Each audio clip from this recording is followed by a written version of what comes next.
صحابہ اپنے ہاتھوں پہ اور سینوں پہ نیزے کھا رہے ہیں، یہ ہوتی محبت۔ یہ نہیں کہ کوئی ٹیمپٹیشن آئی، ڈیزائر آئی، کوئی خاتون کا میسج آیا ڈی ایم میں یا پرائیویٹ آیا اور اللہ اور اس کے نبی کی محبت کو روٹ ٹھوکر مار دی کہ جائیں اور اس کو اپنے ایمان کو بیچ ڈالا۔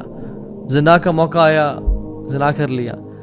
فورنیکیشن الٹری پون دیکھنے کا موقع آیا تو اپنے ایمان کو پرے پھینک دیا اور اللہ کے نبی سے جو وفاداری ہم نے کرنی تھی اس کو دور کر دیا اور سبحان اللہ وہ گناہ کر لیا۔ نہیں، so love is tested when you're alone, when you're behind your laptop. So this is when love is tested. وَالَّذِينَ آمَنُوا أَشَدُّ حُبًّا لِلَّهِ، جو ایمان والے ہوتے ہیں وہ اللہ کی محبت بڑے شدید ہوتے ہیں۔ So اپنے سے سوال پوچھیں، who do you put first؟ حرام بزنس ٹرانزیکشن کو ہم آگے رکھتے ہیں، ٹیمپٹیشنز اور ڈیزائرز کو ہم آگے رکھتے ہیں، یا ہم اپنی ٹیمپٹیشنز اور ڈیزائرز کو اور لذتوں کو قربان کرنے کے لیے تیار ہیں؟